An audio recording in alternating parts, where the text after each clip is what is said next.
Hello students, I am Dr. P.C.Kambodia, Associate Professor in the Department of English, BSR, Government Arts College, Alwar, Rajasthan. This video is for the students of B.A.Part-2 English Literature, Paper First, Poetry and Drama. In this video, we discuss Ode to Autumn composed by John Keats. Ode is a musical composition written to. Written to means addressed to and not written about. There are various kinds of odes, Horatian odes and Pindaric odes.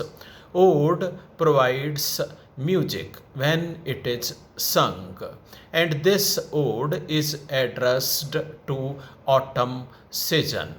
The poet John Keats says that autumn is a season of mellow fruitfulness, and autumn season is a close bosomed friend of maturing sun. Close bosomed means fast friend. Maturing sun means the hot and warm sun that keeps on helping autumn season in order to ripen fruits and vegetables. Then we see that there are apples, they are ripened up to the core and they are attached to the branches of the trees. The branches of the trees hang down because of the weight of apples. Then the vines are there, creepers are there. Those creepers, they climbed the thatched roof of the cottages. The trees are also there. Those trees are full of moisture and then kind of mistletoe. Thereafter, we see that maturing sun helps the gods in order to increase in size. Then we come to know that there are birds all around, and those birds, they bloom in form of flowers of different color. All those flowers bloom in different directions on the fields. Then bees are there, they visit those flowers and they suck the nectar from over there. They bring that nectar, and then nectar is transformed in form of honey, and that honey is contained in clumsy cells of beehives. Then beehives are overloaded with honey. Honey trickles down drop by drop from those beehives. And those bees, they think that warm days are not going to stop. This is a period that is elongated for more and more days. Thereafter, we see that autumn season is personified as a lady. She separates the chaff from the grain. We know that the grains and chaff are in form of a mixture, and then there is the winnowing wind. That winnowing wind sweeps with speed, and the person who wants to separate chaff from the grain climbs up on a high stool and allows that mixture of chaff and grain from a container. Then the grains being heavier, they fall immediately down the person who is separating the chaff and the grains, and chaff being lighter flies with the fast flowing wind and falls down in form of a heap at a distance from the grains. This way, there is the winnowing process. Autumn season personified as a lady separates the chaff from the grain. Sometimes she sits in the greenery and her hair is disheveled.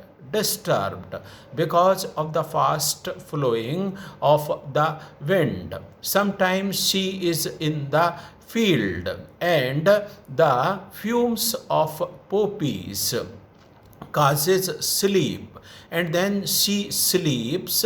She catches hold of a handful of the plants of poppies, and in the other hand she catches hold of scythe, and this scene is looked at by the poet. Thereafter, she assumes the form of a lady who sits in front of a cider press. Cider press is a simple type of machine in form of two cylinders, and in between those two cylinders, the second rated apples, they are inserted in order to be crushed, so that there is a pulp, and that pulp is separated from the juice of the apple. This process is followed for those apples which fall down on ground and are broken and cracks are developed in them. This way they are made use of in order to take juice out of them, and then that juice is kept with preservatives and filled in bottles. This way, second rated apples which fall at the time of plucking or at their own are made use of. Sometimes autumn season is personified as a lady. She carries a heavy load on her head and she walks through the field. Sometimes she gleans and collects the plants that fall at the time of reaping. And thereafter we come to know about different types of music which are heard in the time of autumn season. This season has got its own music. Gnats, they keep on humming all around while flying in air and produce music. Then the twitter of the swallows is also heard in the sky. Beautiful scenes and sights are also there in the sky. We see that there are barred clouds. Fast flowing wind pushes those clouds in all directions, and they are cut in form of long strips. This is called as barring. Then the sun is about to set, and then sunlight is quite mild and it is full of pink color. This mild kind of sunlight full of pink color falls on the plains.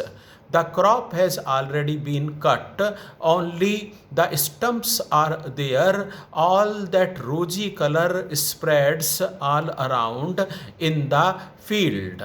This way we see that beautiful description of scenes and sights is there in this ode to autumn. And if we remember what Sir Walter Pater said about romantic qualities, then this piece is a highly perfect example of romantic type of poetry. As Sir Walter Pater said, addition of strangeness to beauty is a romantic quality, and we find that beauty is there in form of different colors, in form of different types of flowers, and in form of different types of ripened fruits everywhere. So this poem is a fine example of romantic type of poetry. This we see that Ode to Autumn is a masterpiece written by sensuous poet John Keats. We shall be taking the next poem in our next video class, and those students who want to submit a critical appreciation of this poem, Ode to the West Wind, may write down their answers and send them at my mail, that is cambodiapc@gmail.com. I shall be commenting on their answers. Thank you so much.